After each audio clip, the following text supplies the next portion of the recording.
биринчиден ошо президентке таандык саясий талдоочулардын ассоциациясы тегерек столду уюштурганы бул жанагы биз айтып атпайлыкпы, элдик дипломатиянын биринчи көрсөткүчү.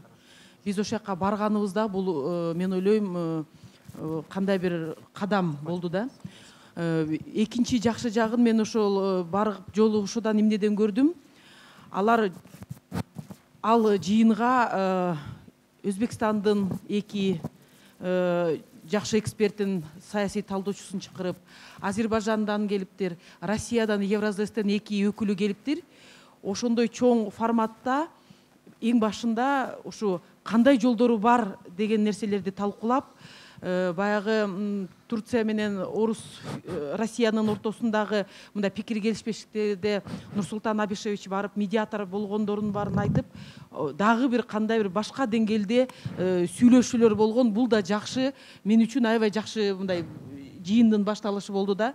Анткени кээ бирде биз ойлойбуз, кантсе деп көрсө жаңы велосипедин чыгарганын кереги жок, уже мындайлар болгон. Биздин кошуна мамлекеттин президенти бул дүйнөлүк деңгээлге өзүнүн кандай бийик дипломатиялык деңгээли менен белгилүү болгон лидер, ал башка чоң мамлекеттердин ортосундагы араздашууну чечип жүргөн медиатор болгон соң, кийин биз уже ошо сүйлөшүп келгенден кийин балким бизге медиациянын деле кереги жок болот. Эки эл, биздин тамырыбыз бир, биздин тарыхыбыз бир, элдешип алабызбы деген сөздөр да болушту да. Кечинде баягы мейманканага келип телевизорду сайып, ошол жерде Астанинский клуб деп ушундай заседание болот экен, ошол клубтун жыйыны өтүп атыптыр. Ошол жерге сайып угуп көрөйүнчү деп уксам, Нурсултан Абишевичтин жакшы сөздөрүнө мындай кабылып калдым да. Балким мен ойлойм, бекеринен ошол моментте мен телевизорду сайган жокмун, именно ошол сөздү уксун дегендей болуп калдыбы.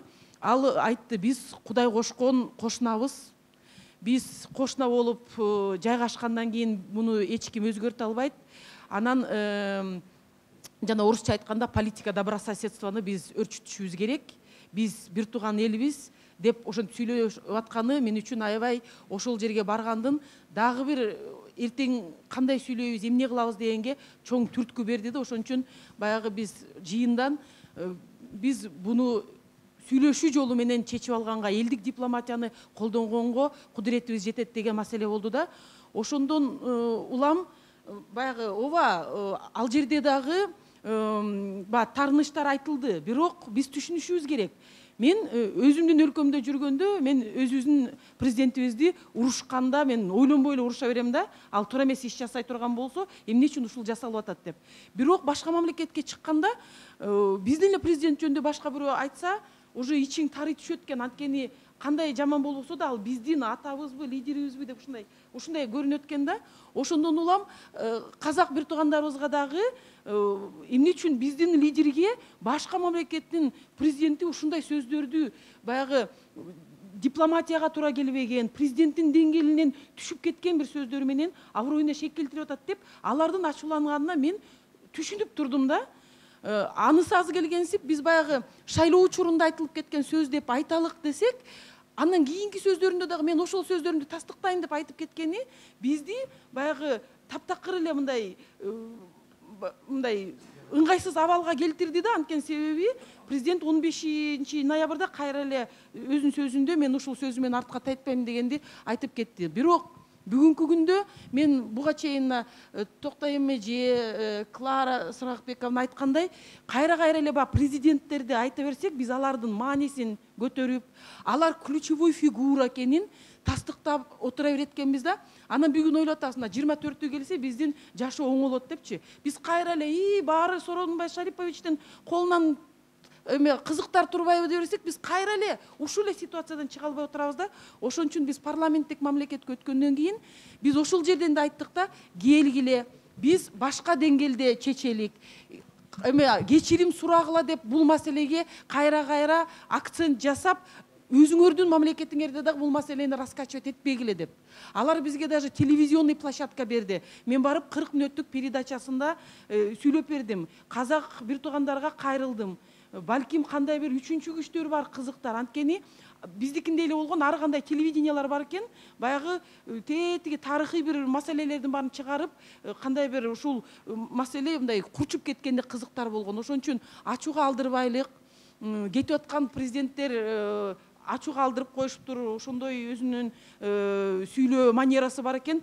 Унутуп эле кийинки биздин бир тууган маселени биз мындай укуктук мамлекетке болгон кадамды таштайлык дедик. Анткени себеби биз баарыбыз эле түшүнүп турабыз. Контрабанда илгертеден бери эле бар. Ал маселеге Евразес деле көзүн жумуп жүргөн. Ошол жерден деле биз маселени койдук. Жанагы 2 Евразестен келген өкүлгө эмне үчүн силер унчукпай отурасыңар? Эмне үчүн баягы биздин старший брат деп койгон мамлекет унчукпай отурат? Ошол жерден айтып койбойбу, келе бир столго отурабыз. Эмнени түшүнө албай атасыңар?